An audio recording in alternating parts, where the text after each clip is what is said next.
Good morning, Spurs fans. And if you accidentally feel like you just stumbled into the wrong show, fear not. It is the Irish Hotspur, and I'm going to be your host for the next 2 hours. And of course, I'm Steve Silver, host of Stateside Footy. And of course, if you're wondering where the flat caps are, well, it's 1 o'clock in the morning on the West Coast, so I'm sure Jack is probably in the middle of his sleep, and Dave unfortunately has some family obligations. So you get me. You get Derma, you get Martin and Colin for the next 2 hours, and I hope we do the boys proud. But Derma, how you feeling this morning? Yeah, I'm looking forward to the game today. Thanks for having me on, and it's going to be a good game later. I think we might get a result up there, and look, I have to see take second half of Man City, take that into the game, and then let's move on. All right, fair enough. Martin, good morning. I hope you're doing well. Yeah, all good here, mate. Thanks for having me on. And I'm not one for the early kickoffs for us, but because it could ruin your weekend. But on the plus side, it could make your weekend. So I'm ready for it. And Colin, I hope you're doing well, sir. Yes, thank you very much indeed. Good morning, everyone. Thanks for having me on. Hello to everybody tuning in. Sorry, there's a load of strange faces this morning, but needs must. And feeling a little, well, hopefully optimistic. Yeah, it's kind of weird, guys, because the way that this team is playing and the form that they've shown in the Premier League, and of course that's not including the Champions League form. For whatever reason, I'm in that position where I feel like I got to see it to believe it. You know, as much as I would love to be a happy clapper and wish the best for this team, unfortunately the form has gotten me into a mood where every single time I come in here and talk about this football team, man, I just get a little angry. And unfortunately, that's just the way it is, when we're still winless in 2026. But today is a new opportunity, and of course, that's up at Old Trafford as we are playing a Manchester United squad that is absolutely flying, so it's going to be a test for this club. Let's go ahead and get into it. And I want to start with you, Martin. And the question I have for you is, we are seeing, two teams that are going in the opposite trajectory. Michael Carrick has United flying with 3 straight wins and a spot in the top 4, while Spurs are still searching for that first win of 2026. Is a draw at Old Trafford enough to keep that momentum alive, or do Spurs need a statement win today to prove that the season isn't slipping away? A draw will be not good enough, but acceptable if things don't go our way on the pitch. But from this point on now, we just have to look at wins. It just can't be, we've had our month of January where we should have picked up points. We haven't. So now, there's no place for error now. It has to be. And, I was a bit optimistic last week with the Man City game. By half past time, I was completely everything sucked out of me. And then they go and do that in the second half. So who knows what we're going to get. If we can play the second half team every week instead of going 2-0 down, we've got a chance for this. But, games are going by now, and the likes of Leeds and that, who we've all said, are going down, this, that and the other. They're level points of us now. Forest are only 3 points behind us. They lost yesterday.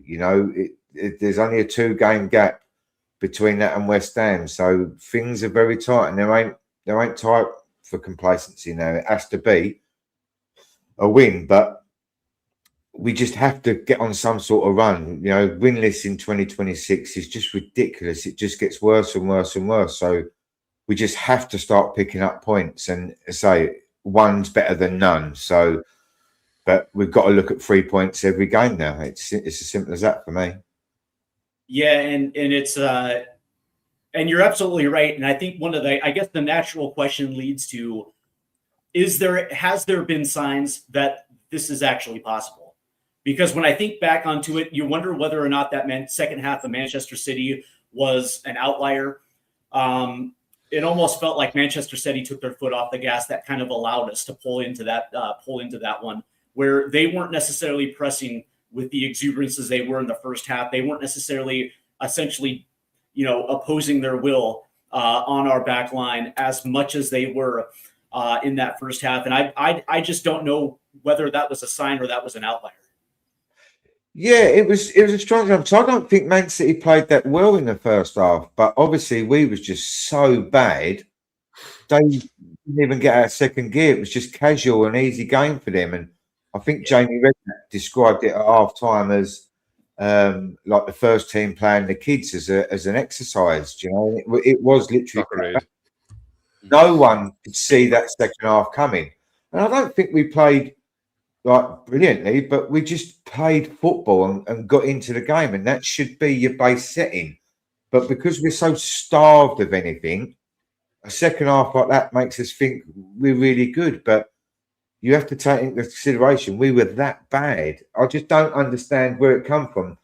You know, the tactical change with Romero going off would have helped, but I don't think just taking Romero off and putting Sarr on was a game changer. There has to be more to it. Did Frank get the boys up at half time? I just don't know, because I couldn't see where it come from. I was just baffled in the two performances on either side of the break. So I'll come away with proper head scratching, but again, with a slight relief of we got a point. So it was a weird day last week. So I don't think that can happen again. We've got to try and take that second half confidence and roll on with it. Yeah, you hope.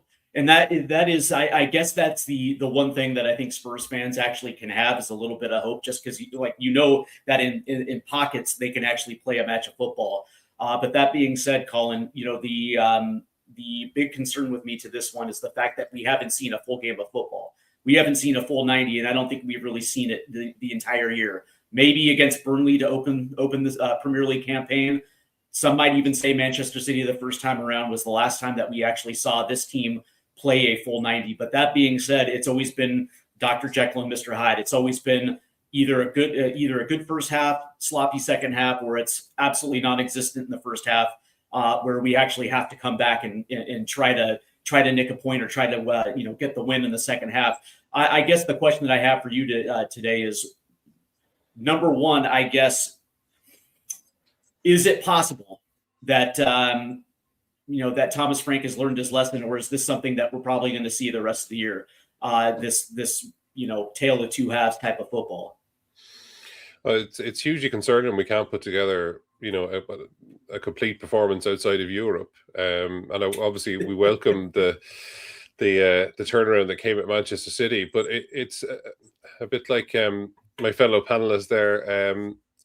It's very, very difficult to try and piece together the why. It's confusing as to why we get these two very, very different performances within one match. But I'll take it. My fear is that if we do the same thing against this current Manchester United team in their current form, that will or their current kind of buoyancy, is that the match might be too far away from us by the time we wake up. I don't understand why. Or I don't understand football maybe good enough to understand why the performances are so different and what changes to make it happen. The only thing I could see visually when I was watching the game was that there was just a bit more enterprise, and that stirred the crowd, and then the crowd stirred the team, and then the team put more enterprise in, and so they had a kind of reciprocal thing going on, which kind of really pushed the team on. And I think, certainly Gray making that enterprising run down the right-hand side, and Conor Gallagher just kind of battling for that ball in midfield certainly helped all of that. So I just don't know. It feels to me as if Thomas Frank, and this is what concerns me, doesn't quite see it the same way I'm seeing it. I'm not saying that I'm right and he's wrong. I just don't understand why we would continue to have this kind of what I would deem to be kind of Frank ball, pragmatic style at the beginning. Like, let's feel this out, and we seem to be feeling teams out and then getting two or three put past us, and then we've got a mountain to climb. And then he's looking at the second half of football where we can take our game to the opposition. And I mean, I know Manchester City are a great team. They're not in a great spot at the moment, and there's all those qualifiers and context around it. But like, when you see us, and remember now, this is at home. We've been pitiful at home. I don't know why he's not looking at that 45 minutes of football and saying, right, let's take that as the blueprint, not the first 45, the second 45, and try and do that for 60 minutes, 70 minutes. Like, I don't understand why he's not, there's probably principles and things that are way beyond my understanding that it just won't allow him to do that. But it just seems, as an armchair fan, which I am, it's deeply frustrating to look at effectively two different matches for 45 minutes. And you're like, one of them is clearly more and better and offers more and is more exciting as a product, more exciting to watch, clearly got the fans on side. And yet I'm so worried he's going to sit and do the same thing now at Old Trafford today. Now, I think things in our favour are we're away from home, and obviously our away form has been much, much better. But yeah, I don't trust him to actually do something properly with the first half of a game at this stage. I just really, really don't. It fills me full of dread. Do you think the difference between the Champions League is the fact that the opposition that we've seen in the Champions League isn't necessarily on a Premier League level, so there's a confidence going into a match versus the Premier League where the gap between teams is fairly small, and so the need to potentially respect your opponent a little bit more in the Premier League is the reason why we're set up to essentially feel out the first 45 minutes instead of just going after a team. Yeah, I think it's a couple of things. I do think that the I'm going to sound like a Sky Sports English presenter now, but obviously the Premier League is bigger, faster, stronger than most of the other leagues across Europe. So the level of opposition you're playing just simply isn't the same. So it's easier for us, or easy for any Premier League team. And remember, for context, you haven't faced any Premier League teams in Europe, so it's not actually the competition. It is the teams that you're playing. Spurs and maybe Frank's style suits Europe a lot better than it does in Europe or in the Premier League, where the Premier League is just that much faster, more powerful, etc., etc. So when we're sitting playing against with all due respect to those teams, slightly weaker teams or teams with less ability, it's easier for us to look good. Much, much easier for us to look good, which is why we can't translate that form into the Premier League at all, because you suddenly have a Burnley or a Manchester City just kind of bullying you off the ball. And this is why Xavi looks so good in Europe. I mean, he's starting to look much better in the Premier League now, to be fair, because 100%. He's got the time and the space. But I think he's getting there. He's my one last hope after I put all my hope into Kolo Muani, and he's let me down terribly. I'm hoping Simmons is the one.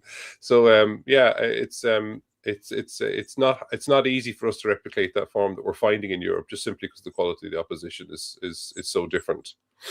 Yeah, absolutely, 100%, and I couldn't agree with you most. And it's interesting too, because you listen to other YouTube hosts, and they'll try to explain it away, but it's really as simple as the fact that the level of competition is not on the same level. Derma, Spurs arrive at Old Trafford in 14th place, winless in the Premier League in 2026, and was ravaged by an injury list that reads essentially like a starting 11. Yet we hold the psychological hex over Manchester United, remaining unbeaten in our last 8 meetings, including the historic, obviously, Europa League final last May. In a season of different directions, does this bogey team status carry weight when one side is 4th and the other side is 14th? I think you could look at it that way. I think there's a way of looking at it. We are unbeaten against them in the last 8, 3 wins and 2 draws. Yes, we do have that win over them being Bell, but you got to look back at the game back in November where they scored at the last minute. And I think Manchester United are in very good form at the moment. They're winning in the last 3. I think they're unbeaten in the last 5. Again, I think 3 wins and 2 draws. And we shouldn't take them lightly. We've really got to turn up today. But as you say, we have a very good record against them and Man City as well, to be fair. So I think we can take confidence in that. Thomas Frank can look at that and think, okay, I know how to beat this Manchester United side, but they've got a different manager now in Michael Carrick, who has them playing very good football. And I think the one thing Michael Carrick, I think, is doing better than what Thomas Frank's doing better at Tottenham. He's making things simple. He's not complicating everything. So when they're under Amarin, it was all too complicated. And I think Thomas Frank makes it too complicated. And I think one thing Carrick is doing now at Manchester United, he's making it simple. And the players are enjoying that simple. They're doing a formation the players can play to, and it's just go out and enjoy yourself. We're not doing that at Tottenham, but we can take confidence in that we're unbeaten against them. But it's a big game today. It's a massive game. It's a massive 3 points that we need to get us up that table. Yeah, and here's the thing, Derma, I completely agree with you. And one of the things I was saying yesterday was the fact that if this was a Ruben Amorim Manchester United, I probably would have come into this one 100% confident that we could go up to Old Trafford and nick the entire 3 points, just because Ruben Amorim has a specific philosophy where he's playing players that are completely out of position, and because of it, there was no continuity within that team. It was that team was completely disjointed, and even with our Spurs maybe not in the best form, there was a possibility that we could take advantage of some of their weaknesses. And as you said, with Michael Carrick, he's actually simplified things. Players are actually playing their natural position. Moving Bruno Fernandes back into that 10 role. And you've seen exactly what how that's been essentially been playing out. And they've gotten some just unbelievable results. From that situation, there's I would probably say that certain Spurs fans like me are a little bit afraid of this match today, just because you have no idea what United team is going to show up. But that being said, Martin, you would probably agree that right now, Man United are on a manager bounce, a new manager bounce at the moment, right? It feels like the United players are absolutely happy. And because of that, as Derma alluded to, they're playing free.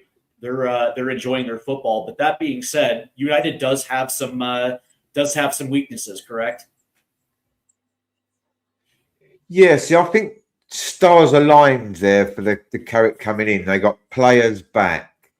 All the ones that were missing, they've got back. And for me, it's like Amorim and Frank, and then you've got the real intense managers in Pep and Arteta and that give you so many instructions that it takes a certain type of player to be able to handle all that information. And then plus hoping the other all 10 can do it as well. So the fact that Carrick's gone in, he can put players in the right position, simplify the football. There you go. You do this, you do that. Along with the new manager bounce, the new voice, and they probably didn't like Amorim, so it just all aligned for them to click that much easier. I think where the situation we're in is we are threadbare, and the two halves are yin and yang. The instructions from the first half last week to the instructions he said at half time, and what you got, it must be so confusing for them all. So, football can be a simple thing. Put players in right positions that can ball in the right position and just play football. They've been playing football since they were 5. So if they're 25, 26, they've been playing it every day of their life for 20 years. They know how to run down the right wing or they need to know how to stand and defend in the middle. So you haven't got to overcomplicate things. And I think that's what's worked with Carrick.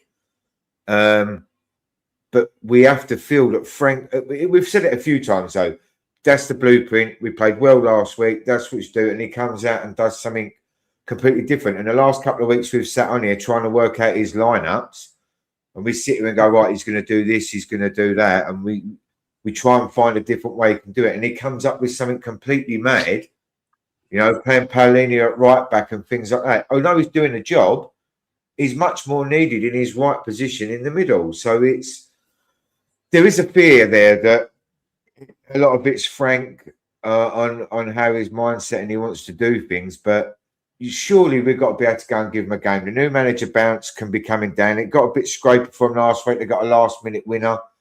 So it's not all rosy over there, and hopefully we can go up there. As I say, with the last season, we was all buzzing. Manchester's ours. We own both Manchester teams. So we've got to try and take some confidence. And I think if he simplifies the football, minimal instructions, and tells them what to do and lets the likes of Xavi and that have a bit of freedom, I think we can make progress in the game. Well, I'm certainly curious to see exactly how Solanke and Xavi get deployed today, because the way that I look at it, Manchester United center back pairing isn't exactly the hottest in the Premier League, and even though that they are getting results, they're still leaking goals. So from that standpoint, I'm kind of looking this as an opportunity to take advantage of specifically that weakness. And I think we all have to admit that ever since Dominic Solanke came back into the starting 11, that attacking three has looked night and day different. Just off the simple fact of being able to hold the ball up, and essentially allowing attackers to get forward.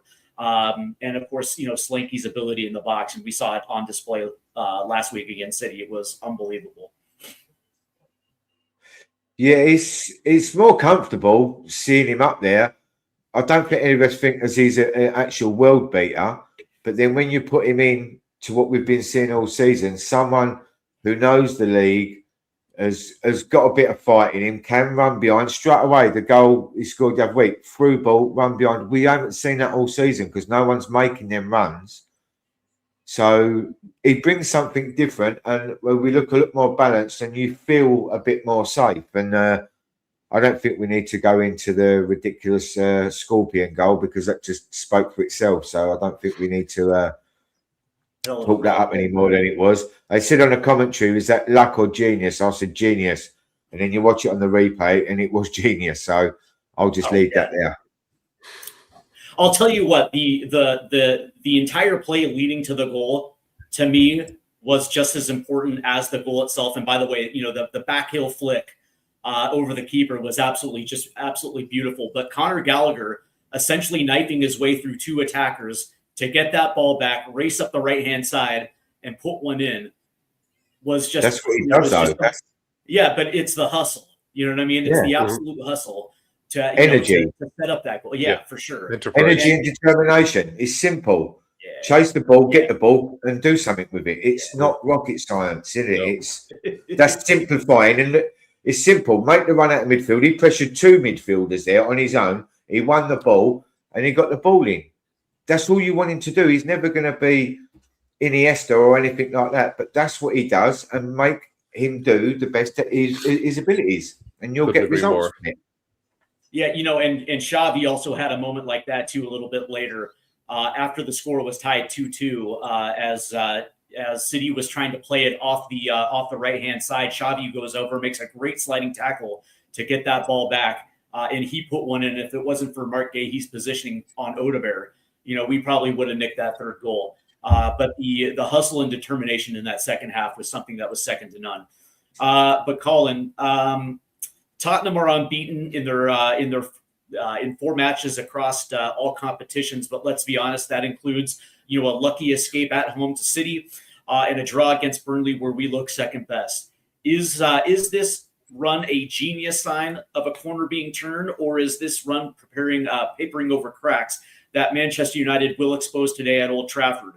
Simply put, are Spurs becoming harder to beat, or simply less capable of winning? Great question. It's probably a little bit of both. I don't think it's paper over the cracks, because we've got Spurs, when they play well, do pass the eye test. And we're sitting here, and I agree with the previous contribution. The enterprise, the enthusiasm, and the endeavor. In that moment where Gallagher wins that ball, actually had me on the edge of my seat for the first. That's even before the cross goes in and before the Scorpion kick happens, because it reminded me so much of Klopp's Liverpool, where it used to frustrate the living daylights out of me, because they would just run and they'd make their own luck. The ball would always bounce for them. The ball would always land another Liverpool player, and that was the first time I'd seen us do that. Because that ball bobbles around and he still comes away with it. And you're thinking, that's us making our own luck through endeavor and hard work. And then he whips in a ball, which I think he mishit, by the way, but it worked out beautifully. And that filled me full of joy. So if we can keep that kind of thing going, I think it's hard to say it's papering over the cracks, but it feels like a trajectory is there, but it does feel like we're not making great strides. We're inching along in the right direction. I still don't see any sign that the players are not playing for him. I'm not saying that there are a couple of guys there that that mightn't be kind of anti-Frank. And again, like I said earlier, it's difficult to see what he changes that makes it go from the first half performance to the second half performance. But for me, I think we are probably heading slightly in there. It's so hard to say this because you feel like you'll make a fool of yourself. We'll go out and get beaten 10-0 today. But it feels like we're heading in the right direction. I don't feel like we're papering over cracks because the performances have been almost, apart from the kind of ups and downs within a game, as you say, they've been draws. So we are certainly difficult to beat. And it is fine margins. So it won't take much to start converting some of those draws into wins, you'd hope. And I mean, yeah, well, I mean, like if you think before we played Manchester City and we were on the back of all those draws and performances, and I suppose as Spurs fans, we're kind of throwing our arms in the air going, oh, now look at the February we're facing into. This is going to be next to impossible. But we're all kind of sitting here feeling reasonably optimistic because we've done what we've done against Manchester City. So I feel, the dial is turning. And I mean, I'm optimistic for today. I think both teams are easy to score against. So it'll probably be a 3-2 or a 4-2 or something bizarre like that. But I'd always be optimistic for Spurs against teams that allow you to play. And what I mean by that is the likes of Manchester City, who will, play the kind of chess football that we kind of play, rather than a Burnley. I don't mean to pick on Burnley all the time, or a Brighton or a Fulham. No, We're just going to be, we're going to be in your face all the time and putting you under pressure. In terms of physical contact, but I'm kind of cautiously optimistic for today. So I don't think it's paper over cracks. I think it's heading in the right direction. But then, context is everything. Results are everything. So if we're sitting here on the end of a 4-0 tonking, we'll be having a very, very different discussion. Yeah, and I'm glad you're optimistic. I really am. I mean, one of us has to be. But the one of the issues that I have is I don't think we're going to be able to afford that luxury. If we start off giving Manchester United so much respect where we don't play in the first half, we're set up defensively, we're set up pragmatic, and we're reacting to what Manchester United is doing, essentially allowing them to feed off their home field advantage. Because I don't think Michael Carrick is the type of coach that's going to take his foot off on the gas in the second half, unless it's like the 80th minute and they're already up 3-0 and there's no chance for us, to come back. So today, for me at least, this has to be one of those matches where we get off onto the front foot and we kind of try to establish something and be proactive instead of reactive. Because if we come out and we play the exact same game that we played against City, we're not going to have that luxury. Yeah, I agree. We could be too far behind by halftime if we don't start correctly. Yeah, if we don't start with the endeavour we showed in the second half against Manchester City, because. Yeah, United are a very enterprising team. As much as it's so easy to despise them, he does have good individual players who are now sitting in the right positions, doing what they enjoy doing. So they're a dangerous opponent. There's absolutely no doubt. And let's not forget, despite the fact that I've cited our away form as something positive, it is at Old Trafford. And that is a big stadium and an intimidating one when the crowd are up for it. Yeah, I remember back in the 90s where teams that would go to Old Trafford, if they came away, losing 2-1, they considered that, a good result. You know what I mean? Just because Manchester United used to put teams to the sword at home. Absolutely. You lost in the tunnel, but before you walked out, people would already look at them and go, "That's it, we're done today." Yeah. The aura. I will say at the end of the 99 season, when Spurs went to Old Trafford to close out the season, they went up 1-0 early. You know what I mean? Because I think they were chasing a treble in 99. And, when we got that first goal, I was like, ooh.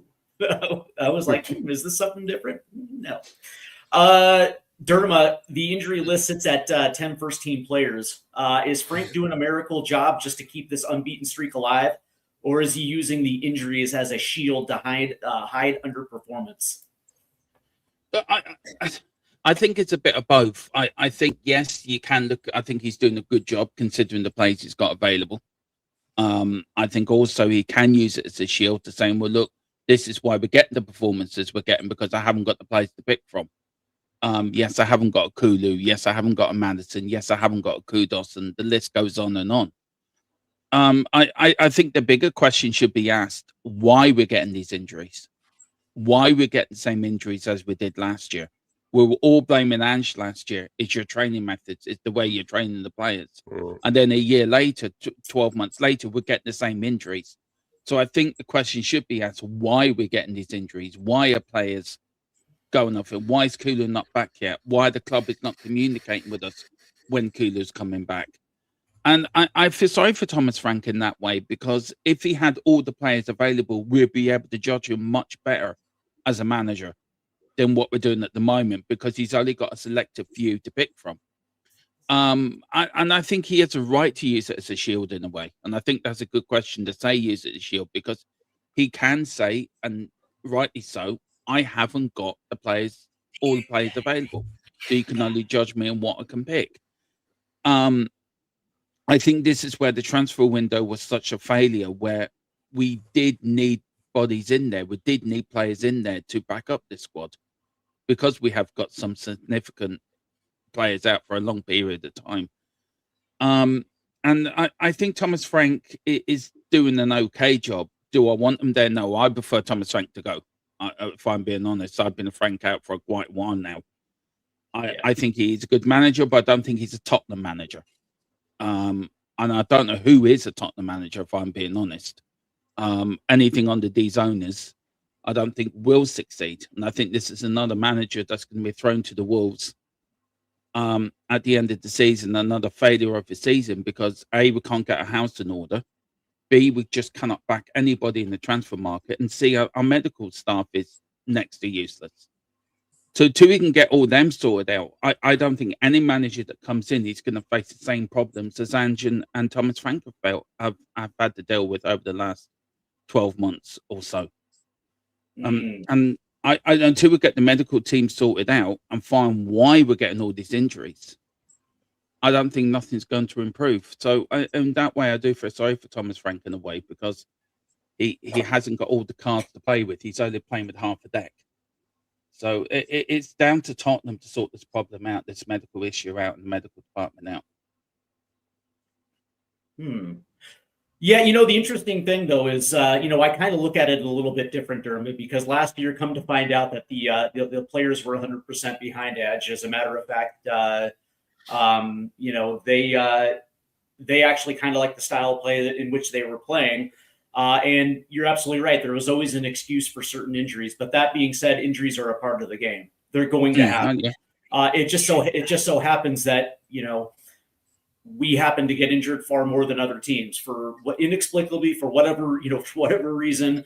It just seems to happen. But say it again. Sorry, squad's too short. Always. That's why we in my opinion, and I'm so sorry to interject, apologies, not normally my style, but I have to entirely agree with what Dermo said there. It is the setup. No manager goes in and succeeded. How excited were you when Conte was appointed? How excited were you when Jose Mourinho? They mightn't have been your choice for Tottenham managers, because they certainly wouldn't have been mine. And as a man, I cannot stand even looking at Jose Mourinho. But incredible records, guys that win absolutely everywhere they go. So imagine being Jose Mourinho and accepting the Tottenham job and not winning anything. Like it's it's an incredible stat. Imagine coming to a top 6 club in the Premier League, and we like to think we are. Maybe we're not anymore. But I mean, that just shows you that systemically Tottenham are not set up to win. Well, they sacked him a week before he was going to win the trophy, because they didn't want him winning the trophy for some reason. But there you go. I mean, like, how pathetic and pedantic is that? I know. So it's like, it's everything around the club that is not geared to succeed. It's geared to be okay. That's all it's done. The club needs to change, and hopefully that's what's happening in ENIC 2.0 at the moment, but it remains to be seen. And I mean, sorry, a bit of a rant there, but it's just the club is just set up to fail or not to succeed, I should say. Well, and the interesting thing about this is that I guess speaking on Ange, here's the thing: it's like when you look at his trophy-winning sides in the past, he had squad sizes that were 35 players plus. And, one of the interesting things about Daniel Levy, he was one of those guys that didn't want to bring in that type of squad size, because he didn't want players on the team that weren't going to play. And it's like, you don't seem to understand they're all going to play. because this is modern football. You actually have to have a squad size that is going to be able to rotate, whether it's in the Premier League, whether it's in cup ties, or whether it's in European play, just to make sure that certain players don't get hurt. I guess these physios today call it being in the red zone. When players have been playing X amount of minutes, there's scientific research that was done that players are far more willing to, far more likely to get broken if they're continuously played and continuous in the red zone. And so obviously squad size definitely plays a role into that. And it was just something that was completely ignored. And again, it was completely ignored under Thomas Frank as well, too. Obviously that gets into, our failures in the transfer window. But that being said, you're 100% right when it comes to it. Colin, Dermot, you guys are 100% right. But the interesting thing, though, this comment right here from Ulrika Kaka said that the squad is quality. The squad quality is top 6 are all if all are fit. And I got to be honest, I completely disagree with this. And one of the big reasons why I disagree with this is that we don't have a focal point on this team. Like, i.e., we had Harry Kane and Sonny for years. And I think those guys were, both of those guys combined with like equal to like 65% of our goals every single season. One of the biggest issues that I have with this, it's like if we actually had a 20-goal scorer at the top leading the attack, everything plays into that. And there's certain players that make other players look better. We don't necessarily have that. Is Dominic Solanke that guy? I don't know, man. He hasn't been around long enough, and he also hasn't been healthy enough to determine one way or another if he's one of those type of guys that can lead a team. Outside of that, we have good players 100% because they're national team players. You don't get to your national team if you're absolute crap. But that being said, it's like it feels like our roster is a hodgepodge of players without a leader. I hate to be the one to say it. I think this squad is been mismatched between 3 different managers. Yeah. We've got Ange type players. We've got a manager before Ange, top of my head, I can't remember who it was. Then we've got Thomas Frank players. And then we've got a Lang window. We had a Paratici window. Then we had a Lang window. And then we sort of got a mismatch of a Lang and Paratici window. This squad's been badly put together. And it's done under the philosophy of a manager where, to be honest with you, we should be buying players that are for the club philosophy to dare us to do. Tottenham's supposed to play. That's where they're going wrong, Dermot, isn't it? That's the fundamental problem. What's wrong? You're buying what managers want, knowing they're only going to be here for a year and a half, and you're signing players up for 4 years. I don't think all the players they buy certain, only fit these systems. They should be able to play football, but it is that mismatch of these sort of players because there is no philosophy, and we're going extreme manager to extreme manager. Yeah, there's no continuity, there's no philosophy, there's no vision, there's no nothing. So then you've got that above, everything underneath is going to fail. You might get lucky, like Xavi might turn around and might be an absolute gem for us. Palini has worked out because he's just got to put his foot in. But, are any of them well beaters? Are anyone going to be knocking on the door for them? Mickey van der Ven probably might get a knock on the door for someone. But let's look at the rest of the squad. Who's banging down our door to come and take them off us? Let alone, in the league, let alone the top 6. So, it's all right to say we should be a top 6. And with all the players fit, we've got more of a chance. But are we really a top 6? If you went to City, Man United, Arsenal, say, how many players would you take? How many players would you take? Then you ask them about how many of them would take our goalkeepers, our defence, our midfielders, our strikers. Not a lot of people are going to want to come and ask. I think Sorry, go ahead. I was going to say, let's be honest. There's only 2. Our center back pairing probably, I would probably assume that the better Big 6 clubs in our league would probably take those 2 in a heartbeat. But nobody's banging down the door for Mohamed Kudus or Dominic Solanke or James Maddison or none of that like those guys are coming off the bench for those teams at best, and I don't even think Mohamed Kudus is even a part of that team. Yeah, let's just call it exactly what it is, Colin. I was just going to say, I think there's a small definition in there. I think our starting 11, if everybody was fit, is a top 6 team, but we don't have a top 6 squad. Just to put in that differentiator there, and that's half the problem. The drop off in quality when your first 11, because we haven't invested in the squad properly, because all of our buys are more or less opportunistic. Bar probably Dominic Solanke, who was bought for a purpose. The likes of Kudus, West Ham in trouble by their best player. James Maddison, Leicester in trouble going down by their best player. They're all opportunistic buys with an eye to a future sale. They're not, what do we need in order to balance, improve, or maintain the squad? So, in reference to that viewer's comment, I do think it is a top 6 first 11, but we don't have a top 6 squad because we can't maintain it. So if they were fit every day of the week to play 38 games in the Premier League, knock on the door and compete. Yeah, but you couldn't, once they get injured or rotated or whatever, the drop off in quality, our floor is so low. That's the problem. Yeah. And our ceiling isn't particularly high at the minute either, but our floor is so low when our other players come out, when our first 11 come out, that it just contributes to poor results. And I think that sorry.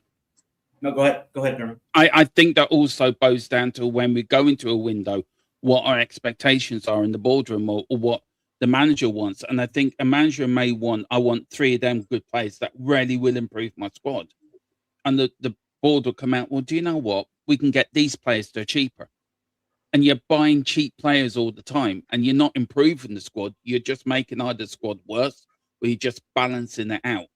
And Colin's right, there is a drop-off. There's a massive drop-off. And I think we have to plan better. I think the plan has to be better going into the summer window.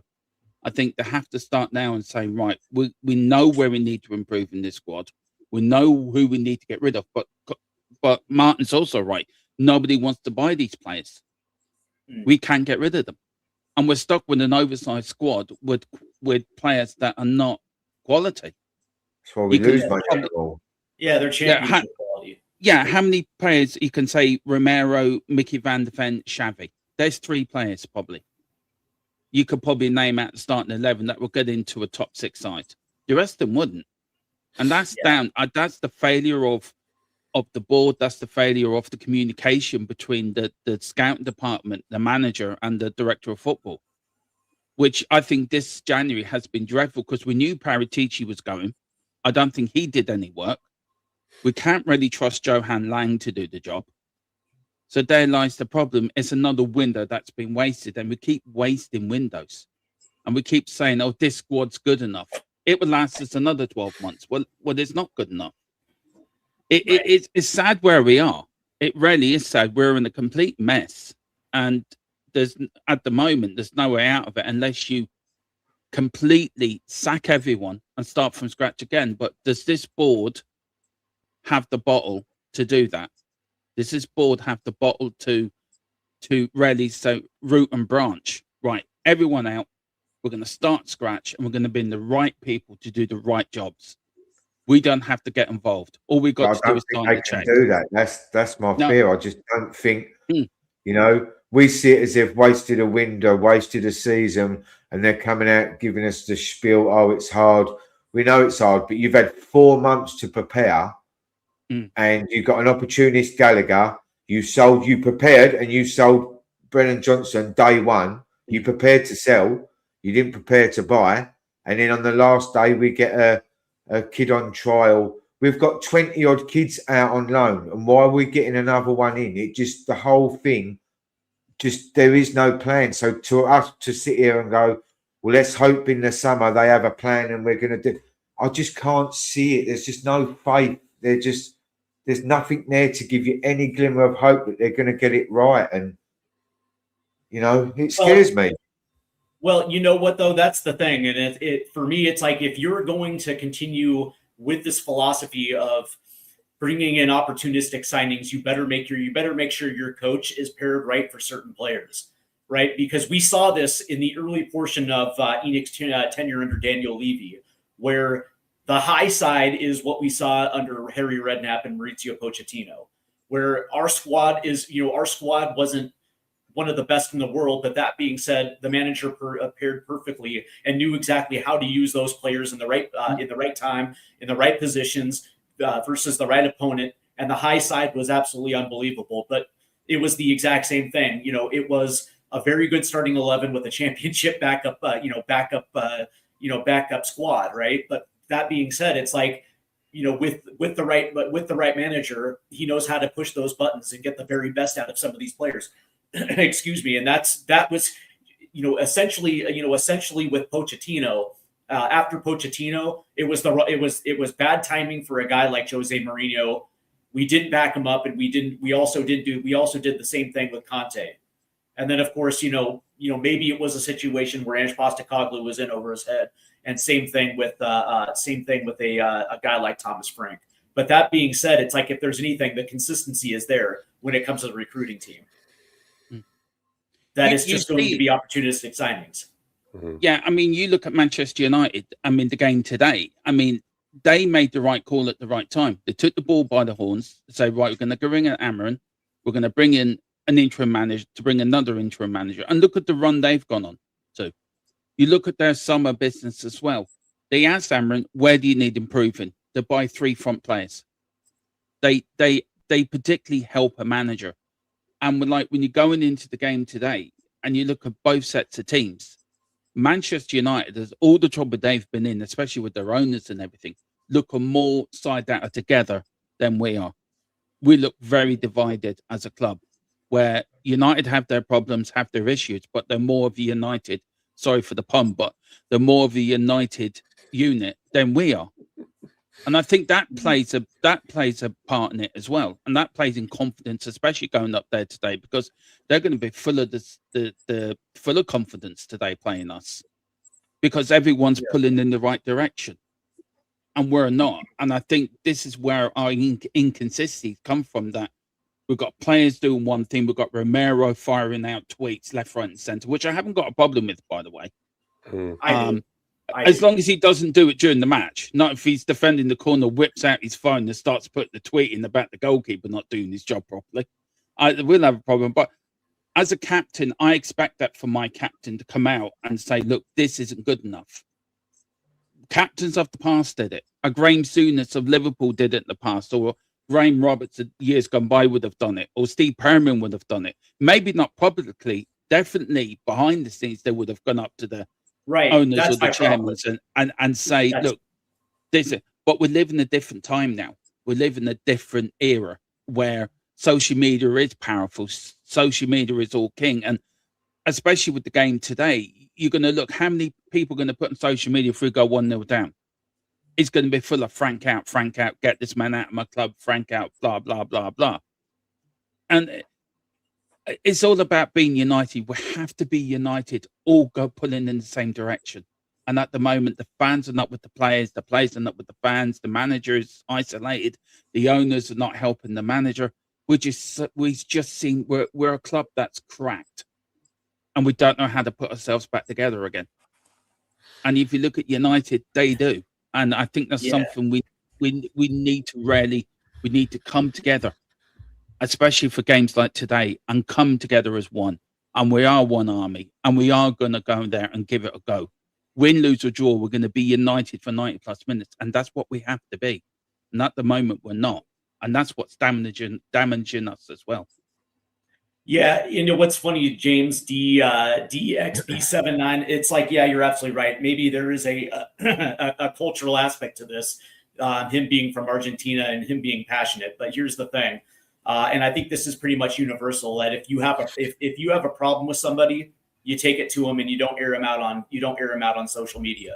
You brought up Graham Souness and you brought up some of these other captains. I would probably assume that behind the scenes they probably did that. They took their problems directly to the source and didn't air it out through the media.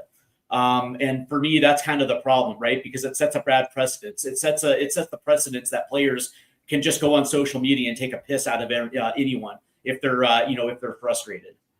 And it also shows that Thomas Frank has completely lost control of lost control of his captain. But that being said, I just have a problem with somebody just airing out their dirty laundry on social media without having the due diligence of actually talking face to face with the person that he's having an issue with. Because the way that I look at this is that Christian Romero had promises made to him, and promises weren't kept, and so the frustration just kind of boiled over. But I don't know, Martin. I don't know how you feel about this one, but I got to be honest with you. I lost a lot of respect for Christian Romero for pulling that stunt, because it wasn't just one. He did it 3 weeks earlier as well too. Yeah, but I'm not going to make excuses for him. As fans, he's saying what we already know. But as a fan, do you want him to be speaking or confirming what you think? It's a weird one. I don't think everyone's going to align on that one there. But from Frank's point of view, I think he can use this to his advantage and say, look, forget what's going on upstairs. It's us down here who's taking all the bullets for this. Let's get together, pull together, and try and use it to his advantage and try and take away the fractions that are in the club from bottom to the top and use that because he has to use every tool in the box he has now to come out. We've got Man United today, which on paper, I think it's a 50-50 game. It could go either way. If we win comfortably, I'll be happy. If we lost, I can see it. So it's one of them. But the Newcastle game, then we've got 12 days on the training pitch for him to prepare for Arsenal. He has to galvanise them players and he has to build some belief in them. You know, as I say, the world is social media driven and it is all out in the public, and you know, the world has changed. So do we either get on board with that as the older generation, or do we still look at it from older eyes before social media? So, you know, it's one of them that people's opinions will change on it. And I think everyone's opinion can be right on it, because I don't think there is a right or wrong to it depending on your age. But, you know, as I say, coming around to what he's doing, he can galvanise St. Ace. If he wants to ostracise Romero more and make an issue of it and make it bigger, you're only going to lose more of the players, because I think the players will align with Romero over the club and Frank. So, I just think there's a chance for him here to pull them players like Ange did. It's us against them. It's try and use something to his advantage. But if you're going to start doing that, I think Romero's a powerful influence in the dressing room, and the players will go with him. So it can go one or two ways here, and I hope it goes the better way. You know, Colin, Martin, as he so eloquently put, that this is an opportunity, for Thomas Frank to rally the troops and actually use this as a positive. On the other hand, it also potentially shows there's a fracture within the players and the coach. Does Thomas Frank actually have the ability to rally his troops and into a us against the world type of mentality, or is he just more the type of guy that prefers harmony? You get what I'm saying? I do. I just to build on Dermo's pun, United are united. We must be Tottenham hot and cold spur then, because we just blow so hot and cold. It's incredible. It's a difficult one to answer. I actually don't think he does. I hate to speak negatively about anybody, but I don't think he sees the world through that set of eyes. I think he's so kind of middle of the road and kind of calm that he'll probably just try to kind of move on from it. I don't see. Yeah, I agree with what you're saying. If that was me and I was in his shoes, I'd be trying to use it as a potential galvanizer, because Christian Romero will undoubtedly be a big influence in the dressing room. So if you try and get him on side, which I'm not saying he's offside, but if obviously if you try and galvanize and align yourself with him, it should bring the rest of the squad along. But Thomas Frank sometimes probably generates more detractors than supporters, because he doesn't say what we would like him to say, which is, this is ridiculous, or I'm peed off about that, or whatever. It's always, yeah, we are where we are. It's always the same with him. That it just seems that he's just so middle of the road that he's perhaps overly focused on the football, that he just doesn't even seem to think that there's an opportunity there, to gain some political capital or political momentum. When something like this happens, he's more thinking about tactics, or he's more thinking about the next formation or whatever. So I certainly wouldn't trust him to use it positively in any way at all. I don't think he has the skill set for that. Yeah, and and I think I'm kind of on that wavelength, because during his press conference, I think there was a pointed question to Thomas Frank, and when he was asked, is Romero going to be here next season, and he was like, I don't know. It's like, what do you mean I don't know? He's the captain of the club and he's under contract. The answer is yes. Like if this was something that you were going to use as motivation, you probably would have expected your head coach to back him 100%. Like even if you feel like he was in the wrong, you'd be like, yeah, 100%. He's our captain. He's the club. He's too honest. Yeah. Yeah. I mean, I don't know is the right answer. Because nobody knows what's going to happen tomorrow in football. But if you're the manager of the club, you say, absolutely. Yeah, absolutely. Yeah, so that's the problem. You're giving people that are looking to smack him with a stick ammunition. Yeah. And that's what you're doing. That he is too honest. And I used to enjoy his press conferences. I don't anymore. I find them boring. I find them one thing I cannot stand, he praises the opposition so much. And that really gets up my nose. You're a manager of Tottenham Hotspur. Yeah, it's right to give the opposition some respect, but don't give them respect all the time. It's like, could you imagine a Mourinho or a Conte doing that? Even an Ange. Ange wouldn't do that. And the only reason I use Ange, because he's the last manager that we can use. And yes, some of Ange's press conference were diabolical, but he would always back up the team and the players. You always say, we're going to beat them because we're better than them. And Thomas Frank comes in, and you are right, Colin. He's too honest. He just sits there. Yeah, well, we should have done this, or we should have done that. Or I just want to see a bit of fire, a bit of a Conte or a bit of Mourinho, a little bit of fire in his belly. Yeah, and he hasn't got that. And he's trying to change us into Brentford. Well, we're not Brentford Hotspur FC. We're Tottenham Hotspur FC. We're a level above Brentford. This is a bigger job for him. He come in, he backs us to the hilt. If he backs us to the hilt, he would get that back from the fans. The fans then would back him to the hilt. So it's a two-way thing. But it's puts you to sleep. Dude, you are absolutely right. He does. He absolutely glosses over his own team and praises opposition entirely way too much. And oh, good Lord. Martin, against Manchester City last weekend, Spurs went 2 goals down after sitting deep and showing little aggression and allowing City to dominate possession. When there was nothing left to lose, obviously Spurs pressed higher, played with belief, and showed City no respect and earned a 2-2 draw.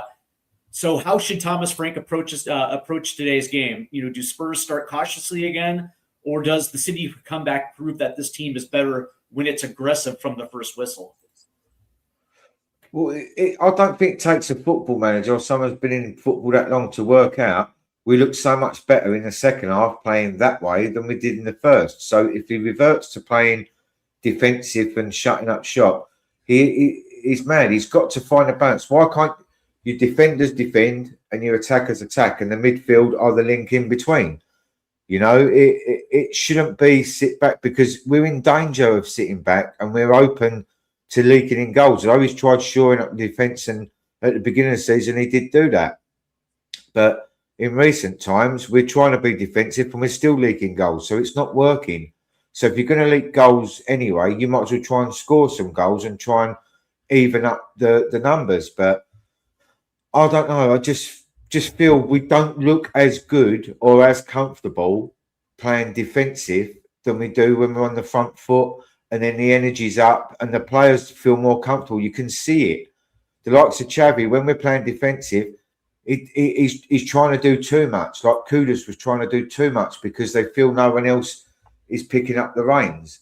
So, but then when they're all running forward and they're all doing a bit more, there's players in positions. Conor Gallagher picks up the ball, 2 hard tackles, Bosch is in. It just it's there for him to see that it's not the right way to play. And although it can still be defensive, because you want your defenders to defend regardless of what system you're playing. So play attacking football to a degree. You ain't got to say gun-ho and go all out. You know, find that balance. And I think Man United can be got at today. You know, they're not world beaters at the minute. They're doing a lot better than they was, but they was underperforming. So now they're coming back to a standard where they should be. We should be raising our standard to a thing that we should be, because we are definitely underperforming. So, but if we both do that today, again, it could be one of them 0-0, 4-4, 3-0. It's one of them games today that we can't really, or I can't really predict. I don't speak for anyone else. It could be helter-skelter. But that's it. You know, we don't know what we're going into. And unfortunately, that comes down to our form and their upturning form. You can see what they might do, but we don't know what he's going to do one after the next, let alone one game to the next. So he just has to find some sort of philosophy where there is some attacking elements in the first half. If you go and get 2-0 up, then he can come back a little bit and be a bit more serious. But starting defensive and inviting them on and then trying to change it up is a lot harder than going attacking and then trying to protect a lead in my eyes. So I think he has to go a bit more freer in his approach. Can't trust him to do it. I know you can't trust him. That's hope, isn't it? It's what we hope. Well, Colin, you got to take off. You got to take off in just a second. But the last question for you here is: what does it take for Spurs? Why does it take Spurs going behind to show that intensity? This isn't an isolated example. We've seen Spurs sit off opponents in the first half before, then raise their tempo, impress in the second. Is this deliberate game management tactic from Frank, or a lack in trust in the squad early on? Oh, yeah, it's a difficult one to answer, because why are the performances so different with just a 15-minute gap at half time between them? It's astonishing. You can tell by my answer. I just don't trust him to have acknowledged that there is more to be gained from enthusiastic endeavor than there is to be gained from sitting back and trying to work out the opposition, which is what I think he does. I think he sets out his team with the, let's just hold it and, see how we get on and feel them out. And I don't know why he just doesn't send them out there with, fire in their belly. Let's get at them. Let's get under their skin. Let's upset them. I tell you what, if any team is there to be upset with someone like Bruno Fernandes in the team, you can rile that whole team quite easily with a couple of tackles with a little something extra left on it, because he just starts to break down. Now obviously you have to keep him under pressure the entire match, because he might turn that into a little bit of fire in his own belly. But I'll tell you, I'll be disappointed, and obviously then I'll reserve entire judgment until the end of the game, but I'll be disappointed if we don't come out of the traps, having seen so many examples over the last however many weeks where we start in a particular way in the first half, doesn't work out, and then we seem to show this enthusiasm and endeavor in the second half and it yields results. If he can't now see that against the level of quality of opposition like Manchester City and use it as a launch pad to change the way he approaches the first half of the game, it'll be very difficult to retain any sort of support for him, because look how onside the crowd were. I mean, when we were watching that Manchester City game, it was like watching Soccer Aid. That was the best way to put it. But in the second half, I haven't heard the crowd like that, because there was something to cheer for. Yeah, exactly. You know what I mean? Now, and I know that this is an entirely different environment now, because we're going to go to Old Trafford. I totally get that. We're going to have, X amount of thousand fans in Old Trafford. But surely to God, he has seen it, he has felt it, and he's thinking, right, even with the decimated squad that I have, I can put together a team that can get at a team and score goals, because that's what we did. Now, I know one of them was a miracle goal, and it's 1 in 1,000 or 1 in a million, whatever you want to call it. But we scored goals because we were in putting pressure on that team. And, pressure yields mistakes. Mistakes yield goals. So, to me, it's quite straightforward. And I will be frustrated with him if it isn't an enthusiastic start. If we have to sit and watch 45 minutes of dull, uninspiring, sideways and backways passing football where we're suddenly 2-0 down after a 5-minute wonder spell from Bruno Fernandes or from fucking Kobe Mainu or whoever. I mean, I'm just going to be so frustrated. And then you're having the same Mount Everest to climb yet again to what? Salvage a draw. But we don't need draws. We need 3 points. We need to go on the same run that Manchester United have gone on. And you can see how that can springboard you through the table because the table is so congested. You just need 2 or 3 wins to really give you a bit of space. And if he doesn't do that, then I mean, I'm not saying all hope is lost, but so that might, and this is but for all close to three it. of you. This is all for all three of you, and I know you got to go, Colin. But just out of curiosity, do you think this is an ego issue with Thomas Frank? Because clearly he knows that the player profile that he has is geared up to be a little bit more direct. To essentially have forward runs and play balls on, play the ball onto it.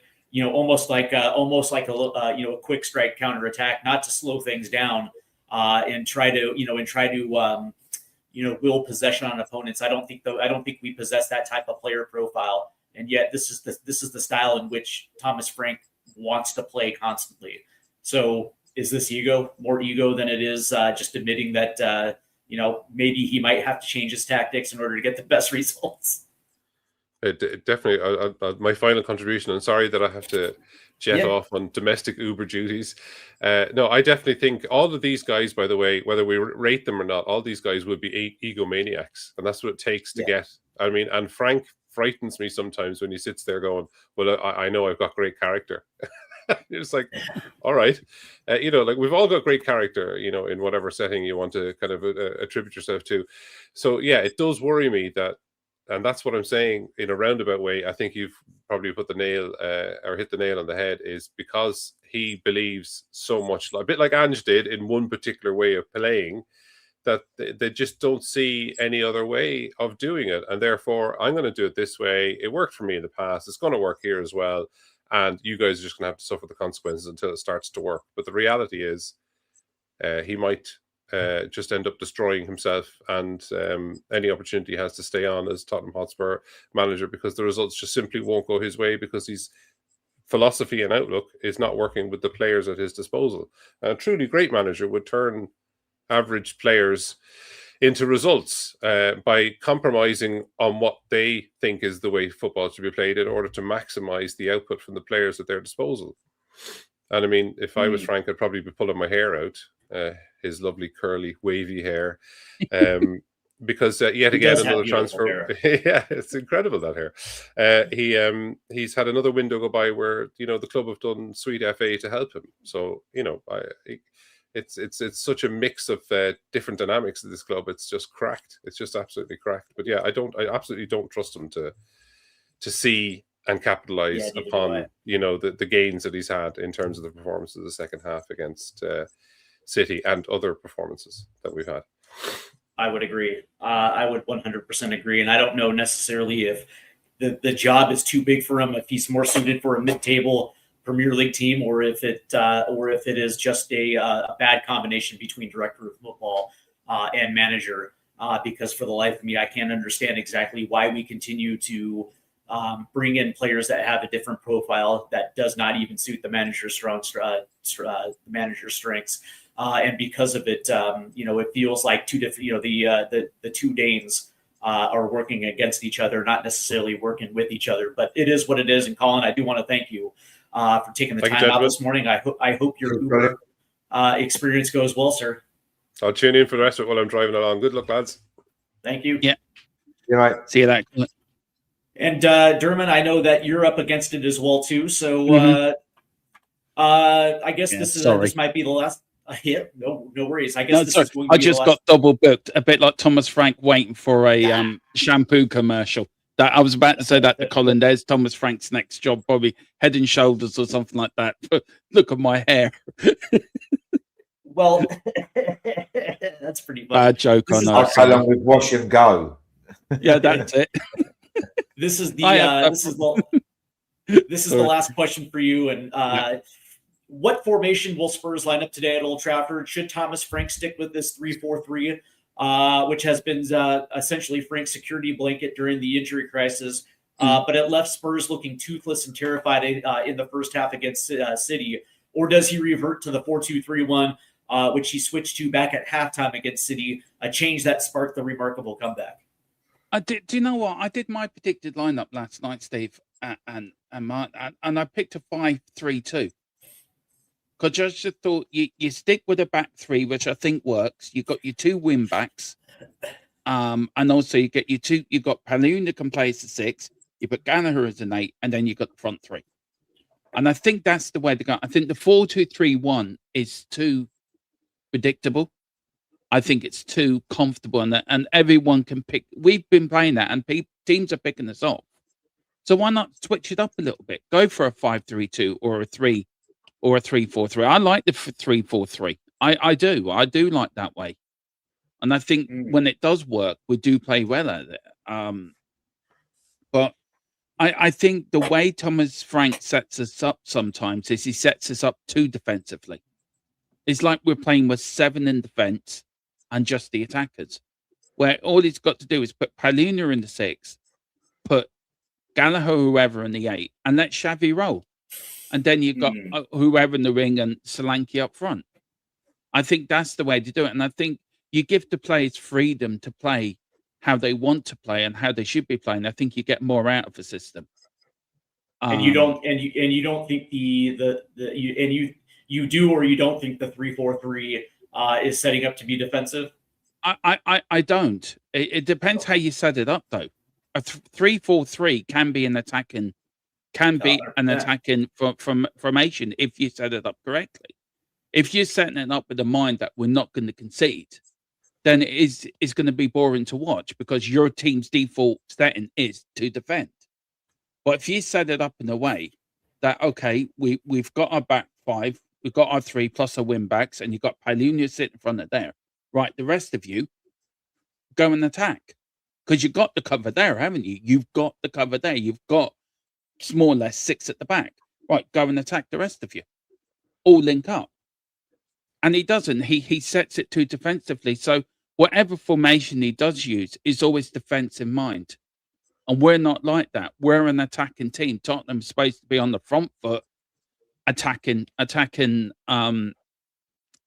oppositions, and we don't do that.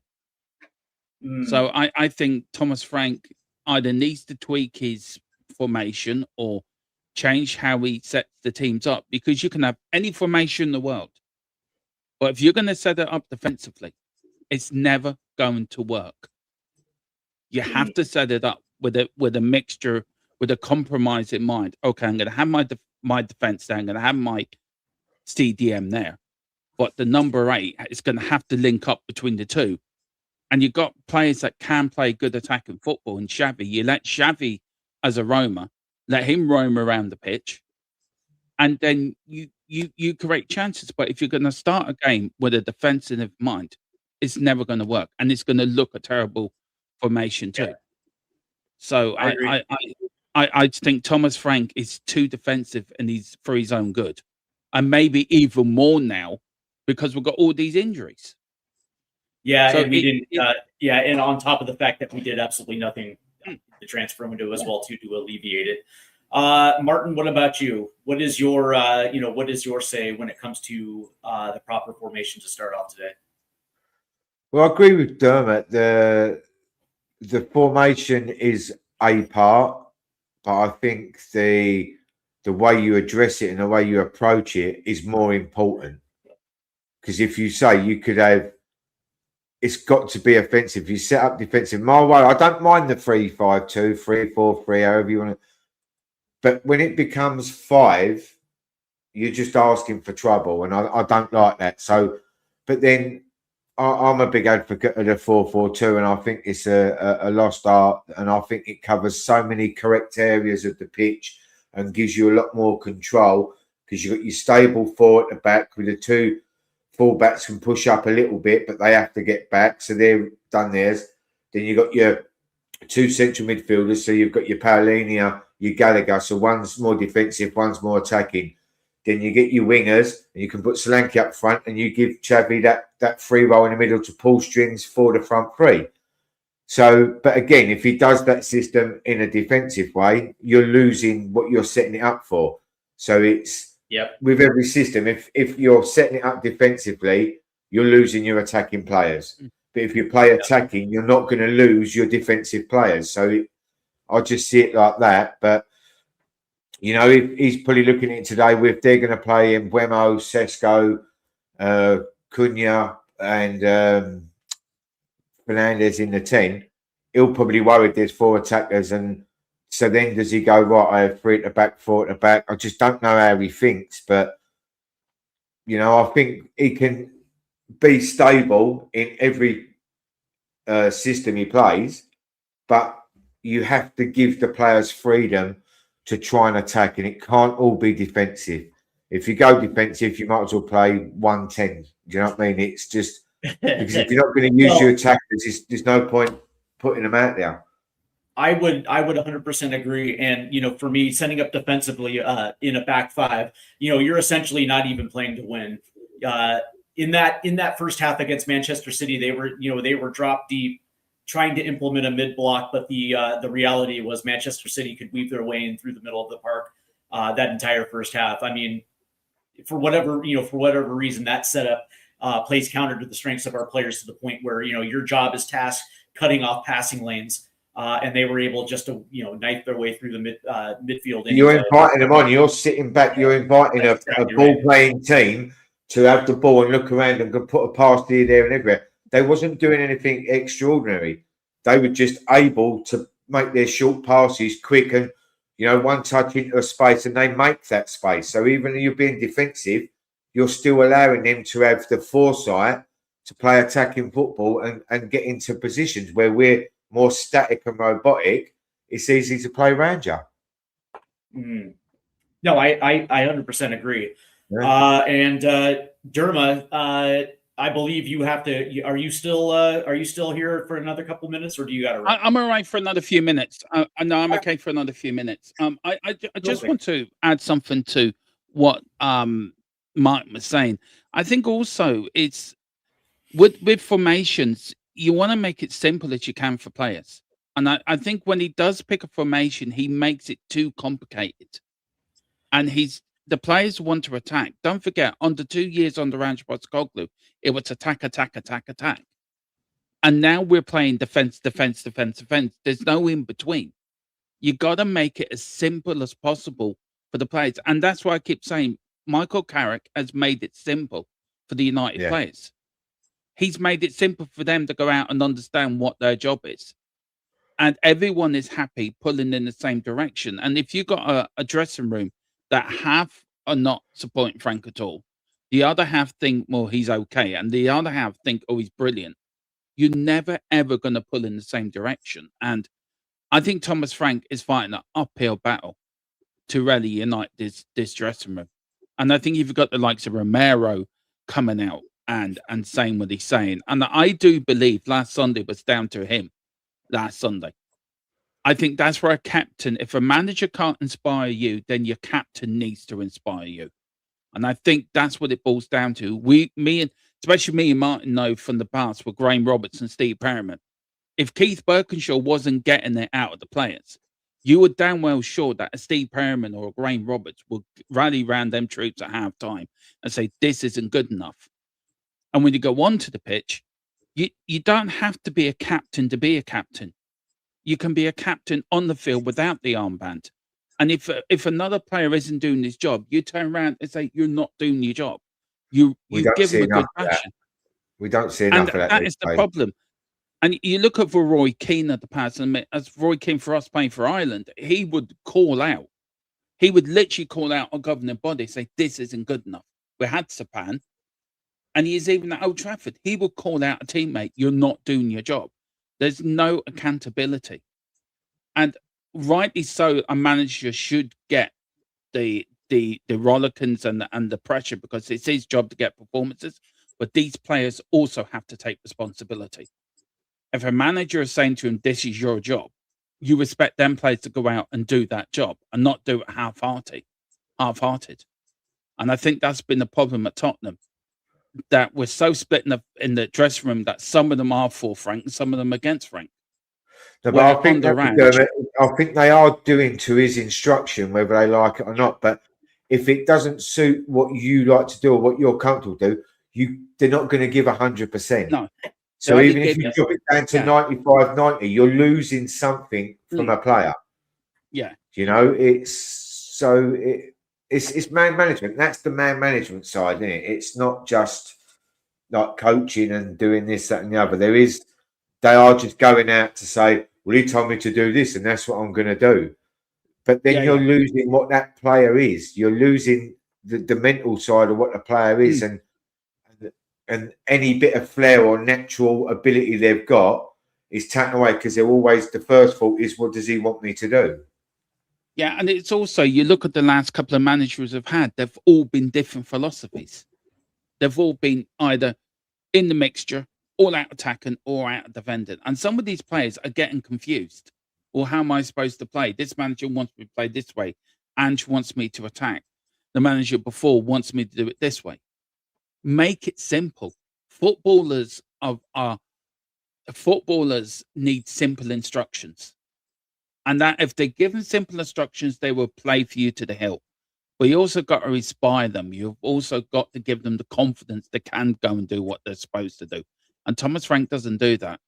And the problem is, you've watched it. If we got 1-0 down today, would the players either rally or would their heads drop? And I would bet you 9 times out of 10, their heads would drop because they don't know what a plan B is. They don't have the confidence to say, okay, we've gone 1-0 down. We can come they've back seen this movie before, and they've got a default. Their default setting is to not pick themselves up and get out of it. It is. I do have to leave now, Steve. Sorry, I've tried to leave it as late as I could, but everyone, please like and subscribe on here and to Steve's channel as well. He's done a great job hosting. It's not easy coming in hosting a big channel like this, but big up to you, Steve. You've done a bang job. Good job, bud. So I as well, Martin. Great to see you. Great to see you, and Colin as well. See you soon, mate. Yeah, I'll see you soon. All right, take care. All right, bye. All right, and that just leaves two, and there's two. The interesting thing, you and I haven't talked about the transfer window, and I'm curious to know your thoughts on this, specifically pertaining to the players as well too, because as you know, players, whether we feel this or not, they're actually fighting. They're actually playing hard. They're showing up to the training pitch. They're potentially playing with injuries, and when we have something that the way that we saw at the end of that transfer window, regardless of whether it was mismanagement or not, that does have a adverse effect on the players because they're probably in a situation where they feel like they need some help. And when it doesn't happen, it feels like there's a potential for the wind to be taken out of their sails. Do you think, just out of curiosity, do you think we have a squad that's tough enough to withstand that and continue to fight? Regardless if they can or not, like if in any walk of life, in any job you've got, if you've got a team of 10 scaffolders and they've got to put up a certain amount of scaffolding, if you're 4 down, you can't reach that target. If you've got a sales team of 100 people, you're down 20, you can't hit that target. So it adapts to every walk of life, So them players, they're probably sitting there thinking, "Well, we need some help here in January." Like they knew they needed help coming into January. Then with the extra injuries, they're like, "Right, we really need some help here." And then you got the manager coming out saying, "We're doing everything we can. We're doing this," and then you've got the board coming out and saying, "We're going to spend more money on wages. The players are like, "Oh, all right, yeah, we're going to get some help here. We'll rally together. We'll pull through this." And then they get to the end and there's nothing. They're going to be disheartened and they're going to be felt like they've been lied to. Because we see Frank coming out and saying it, but they must be talking to him about that. Is anyone coming in, boss? They've got to. They can't be that separate that they're not asking him. And is he giving them, "Look, we're trying, we're talking to this player, talking to that player." We're not privy to any of that. But so just going on what we do see and what we can see is, as fans, we see it as Enoch are lying. They've just filled us with a load of crap like they normally do, and we're going to go big in the summer. So we'll sit and talk about this as fans, but it doesn't really affect our lives or our work. These players are playing through injuries, as you say. They're working hard. They're down to the bare bones. They can barely put an 11 out. They're playing out of position. You know, did you see Xavi with the Champions League with his foot all bruised and all that? Yep. I don't know how he could walk, let alone run around the pitch and do what he did. So the players are doing what they can, whether it's to, you know, the standard we hold them to or not is a different thing. But they are trying and they are doing, and all they want is a little bit of help. And they lose Bentancur, they get Gallagher. We've not gained. We've just swapped. It's just you've basically just Bentancur's not injured no more. That's all it means. And then you sell Johnson, so you have option on the right down, and then Kudus goes, so you know your two options on the right are gone. We knew we haven't replaced Sonny. All right, we get through to January. We know, yeah, we're after Savino, nothing. So the players must get disheartened like we do. You know, we're sitting here as fans and we don't like the football and want to see more, but they are the ones running around on the pitch trying to carry the can and pick up the weight and the slack of the failures of the club. So they can only do so much. There is only so much limit they can do. And I think this 12 days after Newcastle, I think will give them a bit of a rest, you know, and they might be able to have a little bit of a reset, hopefully. But from a player's point of view, they must be so disheartened and despondent that, you know, they are like the fans. We do it for a different reason, the love of the club, but they do it because they need help on the pitch. Yeah, and that's my worry as well too, because believe it or not, we are in a position where we're teetering on the brink of either staying up or going down, and this definitely would have some adverse effect because again, they're fighting. But that being said, if it has the wrong effect, you wonder whether or not this team is going to continue the fight. I mean, you already have your captain taking pot shots on social media. And you wonder exactly what the mood is going to be. But the other part of this equation is the fact the adverse effect of what this is going to have in the summer. Because believe it or not, players talk. Players talk with other players. Agents talk with other players. And all of a sudden, if you have a director of football that is breaking promises that were made, it also has an adverse effect on how we're going to be able to build this team in the summer. And that's one of my biggest issues with what ended up happening in the transfer window. Yeah, and as you say, like the players talk, and they're all going to a World Cup this summer, a lot of them. Yeah. Now, go back to Poch's team. We had like 6 or 7 players in the England squad. They're all talking, and they're seeing Tottenham playing good football and challenging. It's easy to come over. Imagine if any of our players went to the England squad now and said, "Do you want to come and play for Tottenham?" The gaffer wants you. They're like, "No." Do you know what I mean? And that's where we're at. But then you got the other players that are there, like any of the Dutch players. They go to Xavi or Van de Ven. Should we come to Tottenham? They go, "Look, listen, do yourself a favour, let's swerve it," you know. But then they could be also doing the other thing to Mickey Van de Ven. Why don't you come and play here? You know, so they do talk, and there is that fear. And the less we've done, if you wanted to keep as a board, forget fans, as a board, if you want to keep, there's rumours Romero wants out, and there's rumours that Van de Ven's wanted. So if you want to keep them as a club, you've done nothing to help that situation. Yeah. And no, you're absolutely right. But then in the summer, they go, "Well, Mickey Van de Ven don't want to be here. Romero was trying to get out." But you've got to ask yourself, why? If they were given the help and the confidence and everything there, and they're happy, they would stay.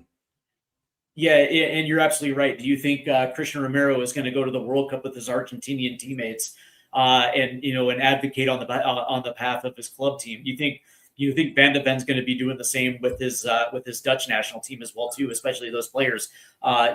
Not just Van de Ven, but also Xavi Simons as well too. And it's going to be like, you're wondering if there's going to be there's going to be a little bit of regret with the decisions that they made. But that being said, the issue that I had was that I hate to say it, right, but it was a complete failure.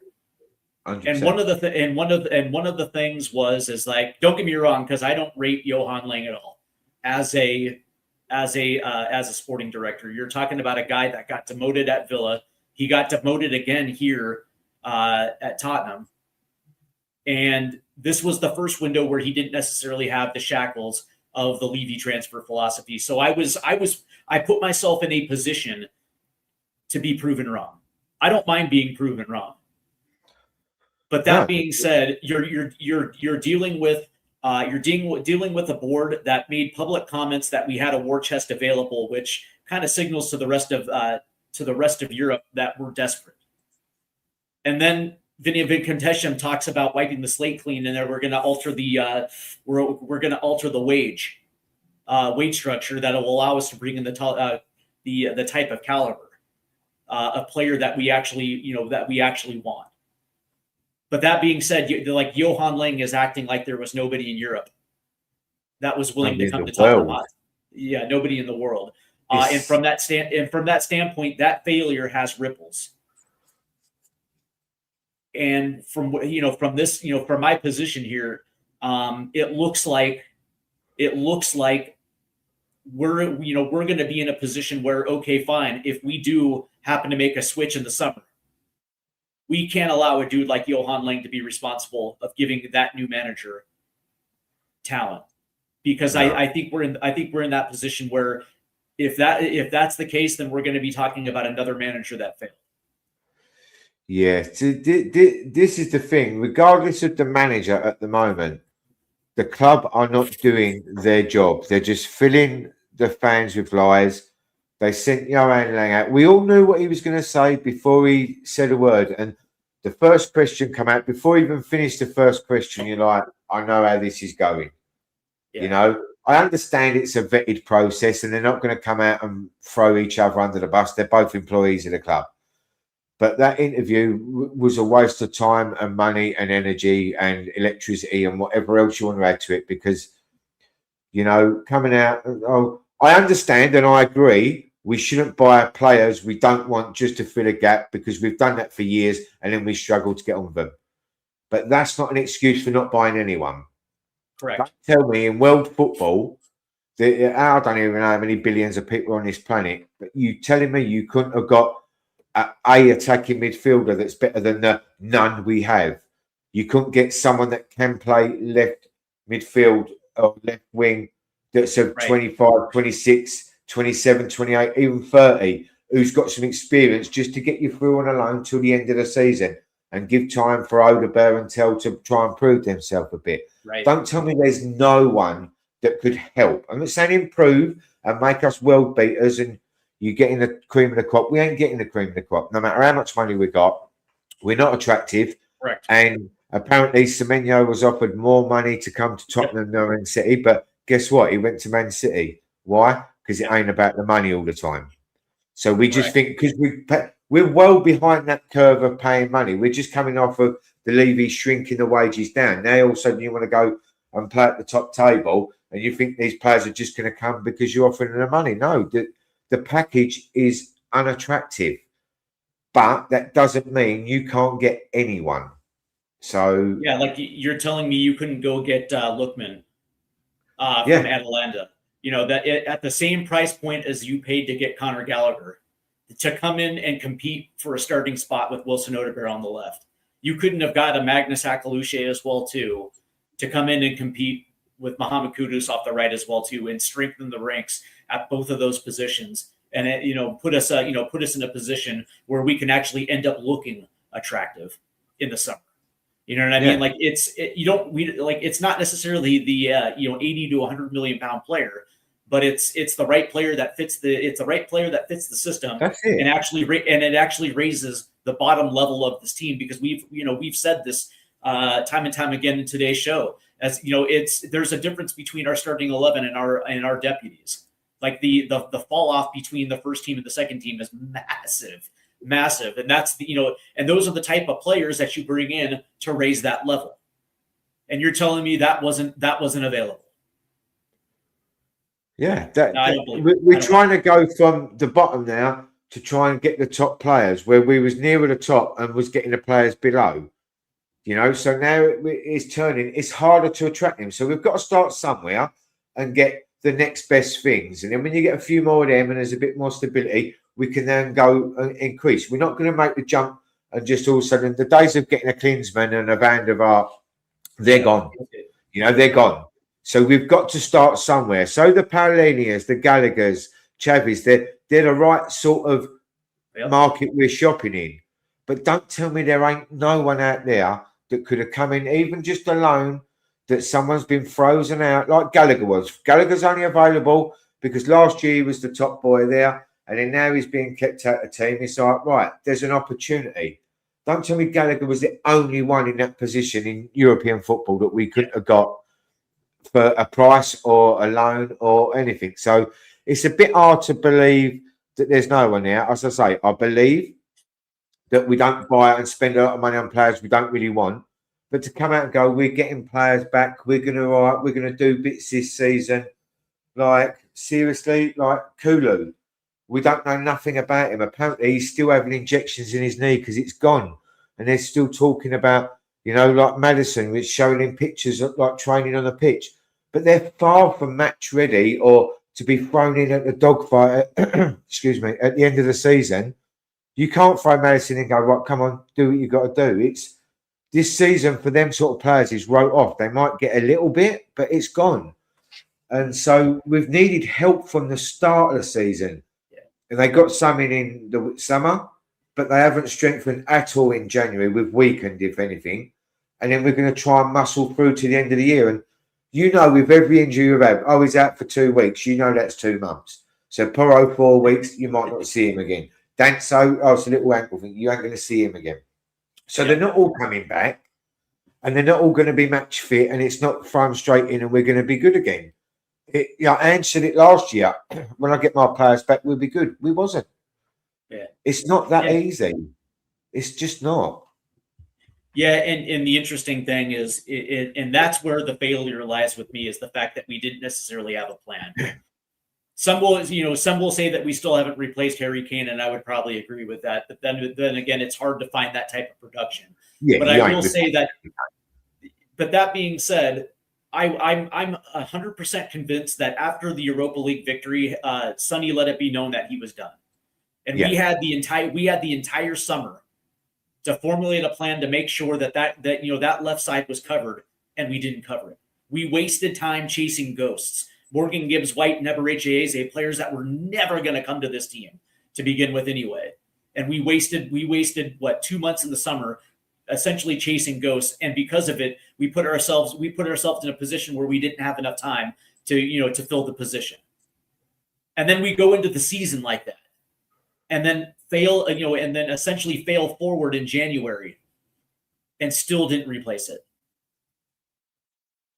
Yeah. The interesting thing is when it comes to the summer, it's going to take more than just this summer window. And that's my biggest problem, is this problem is going to be extended more years because we constantly have these little failures.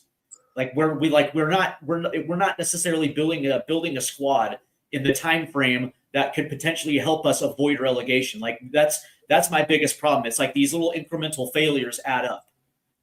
And when it comes to the summer window, like me personally, like if you have the right director of football and you have the right coach in place, you can probably, it'll probably take 3 windows to really get the squad that you want, to really be competing on all 3 fronts, just considering where we're at now and where it's going to take us to get back to where we feel like we need to be. It's going to take probably 3 summer windows, but it's also going to take the right combination between director of football and manager. And if we continue down this road with Johan Lane and Thomas Frank, that probably extends 5, because there's going to be pockets of failure where we don't address certain positions, and it's going to have a chain reaction. And so from that standpoint, I'm looking at this kind of like there's a really good chance that we end up going down within the next 3 years. And I hate to be the one if it stays on this course, yeah. And that's what scares the absolute crap out of me. That's the thing. Like everyone's talking about getting Poch back. We get Poch back. Do you think under this leadership that they're going to give him what he needs? Because he's got some players there that he will work with. Xavi, Gallagher, people like that. He's got a little core there. If he can keep Van der Ven and Romero, he can work with. But do you honestly think that he's gonna be late from the World Cup? So all the players. Yep. So he comes in late.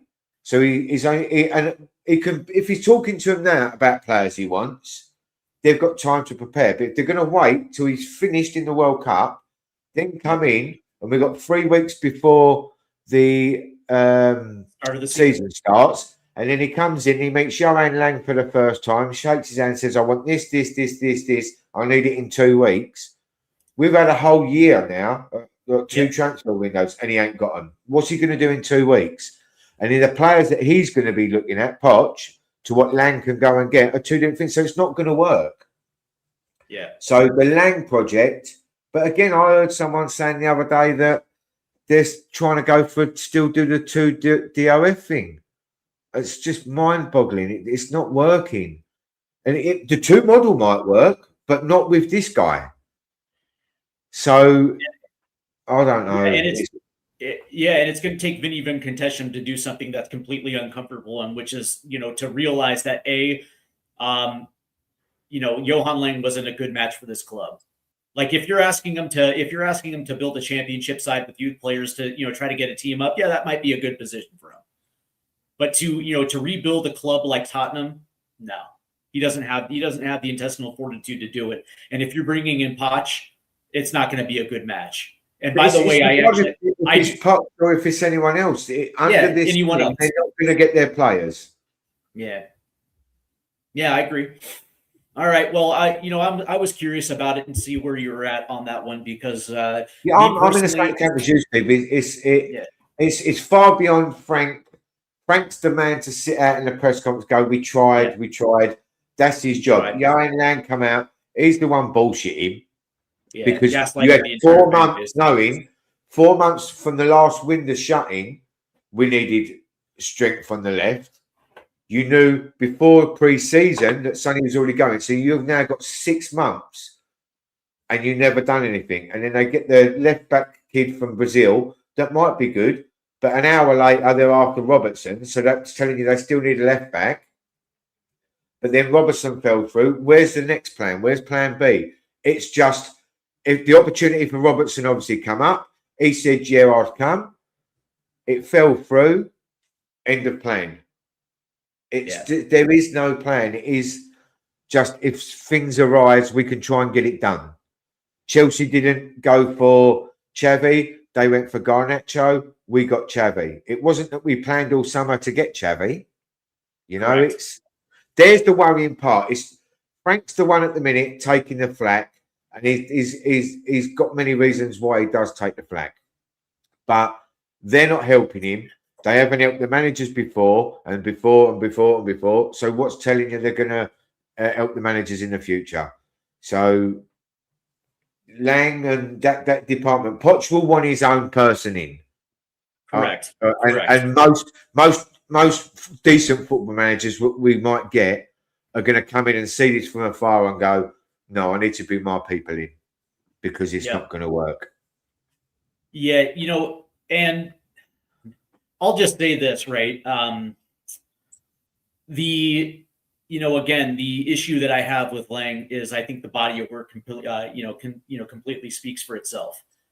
My biggest issue is that it's one thing to sell Tottenham Hotspur Football Club to an Archie Gray or a Lucas Bergvall or a Kevin Danso or a Mohamed Kudus who nobody else was in the market for. Making your first trip into the Premier League or essentially a fringe starter on a weak West Ham squad. That's easy to sell to because it's a step up. And and if you're a player in that position and you're about to get not only just a step up in competition, but a step up in pay, you're going to want to come to this club. But it's the other player that's going to be the harder sell, and he's just not that great of a negotiator. I'll be the one that's perfectly honest. Like last January, when he couldn't sell Matisse Tell, the club, and Daniel Levy had to go over in his place to negotiate. that should have been the moment that Johan Lang should have been fired. Well, if your boss Right then, comes in to do your job, you're not got Yeah. a job no more, have you? Yeah, that's exactly right. But yet he's still here. Yet he's still being entrusted.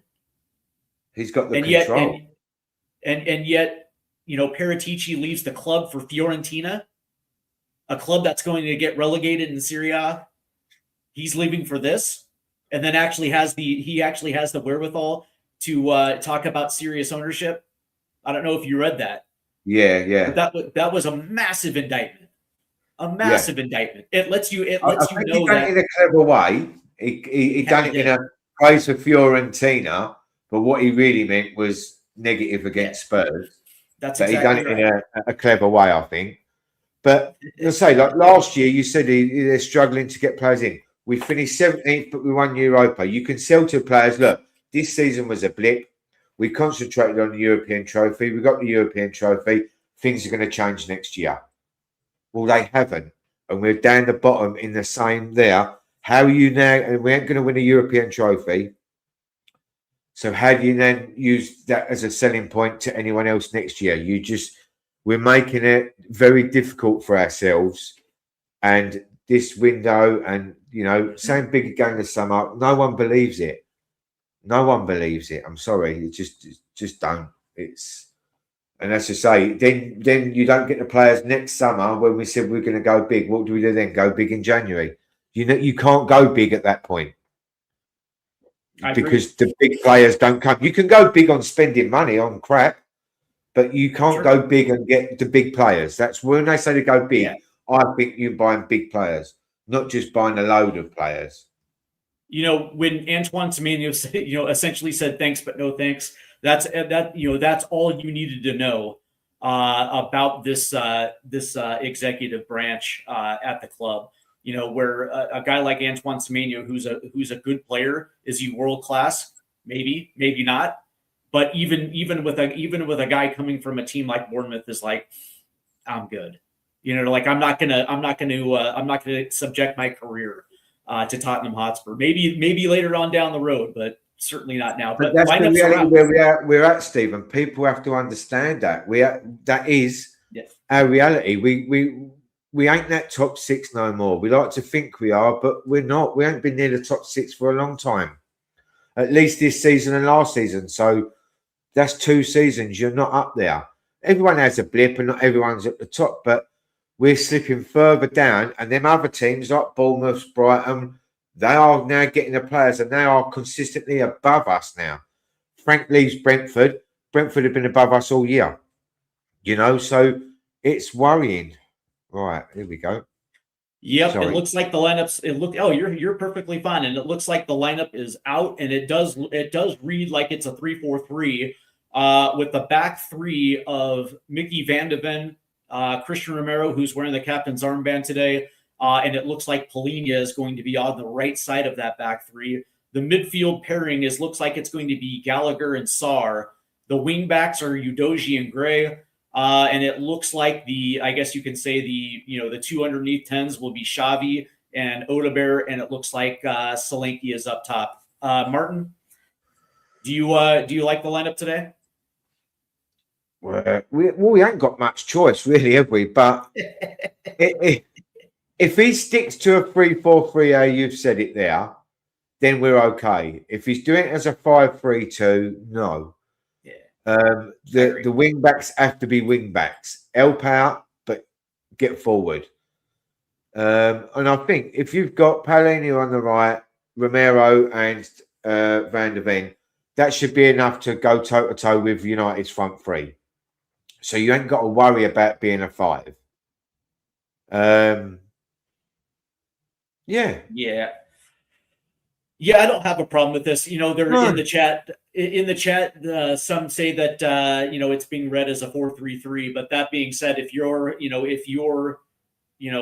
I guess you could say wide players are Xavi and Odegaard. All right, well, which side is which? That's the first thing. But that being said, it's like your midfield 3 is what, Gallagher, Sarr, and Xavi.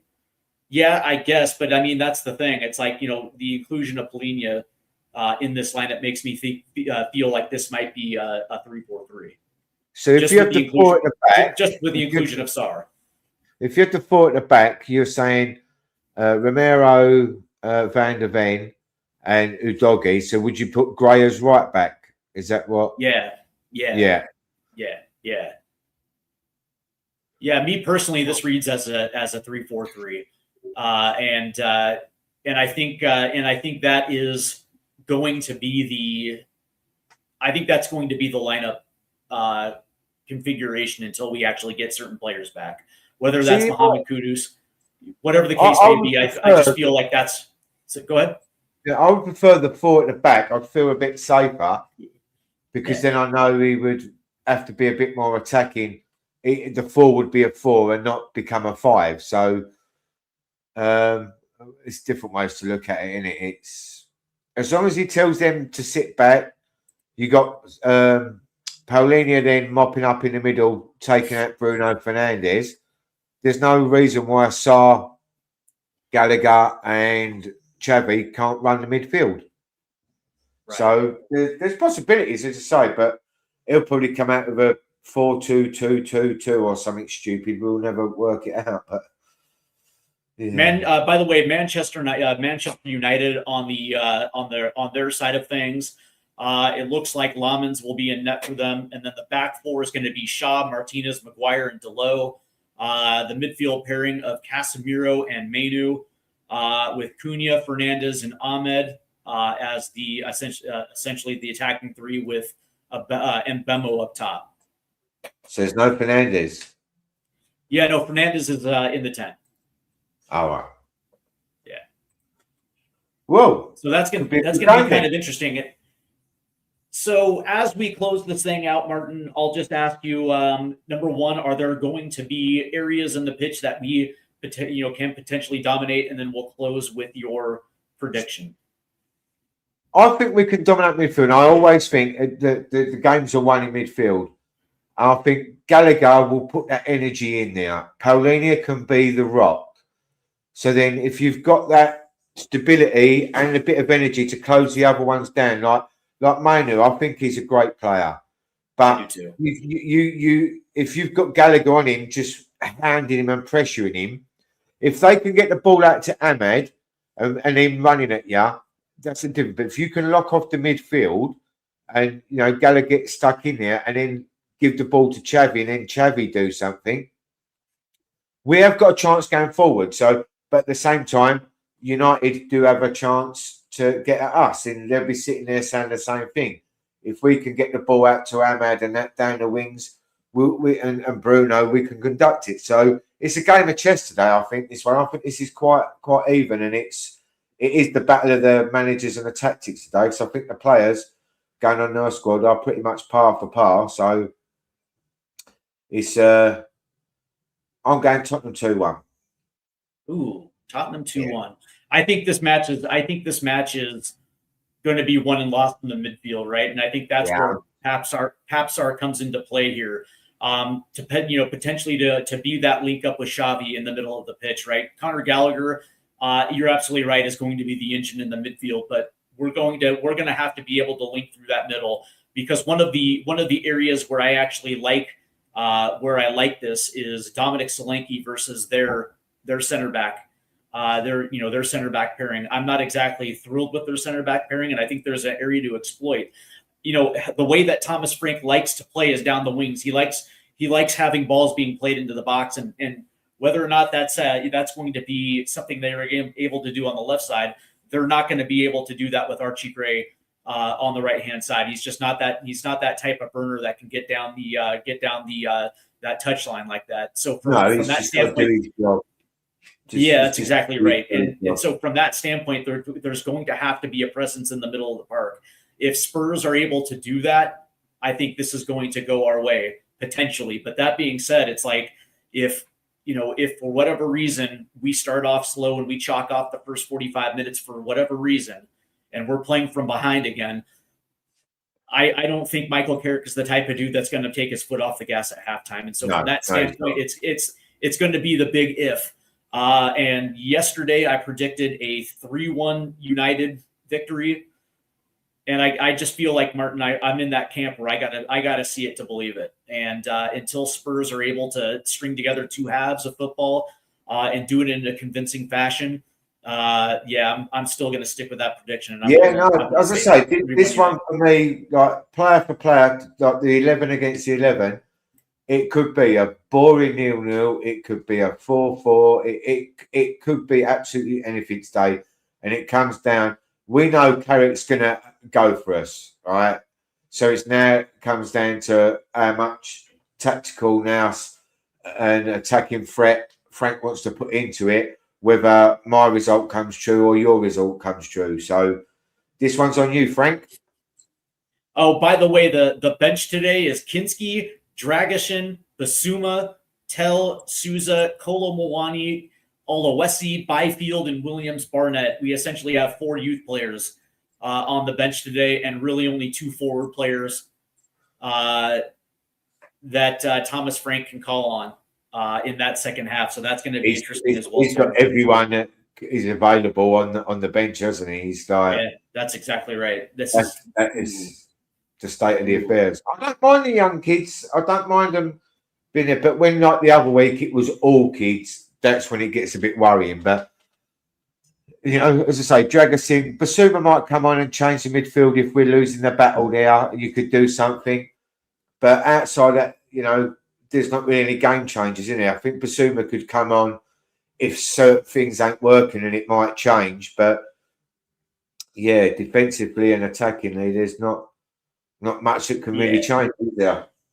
Yeah, this is the type of game where we're going to have to be on the front foot to start, because we can't afford. You can't give him 45 minutes. No, not at Old Trafford. No, you can't afford to do. Not at Old Trafford.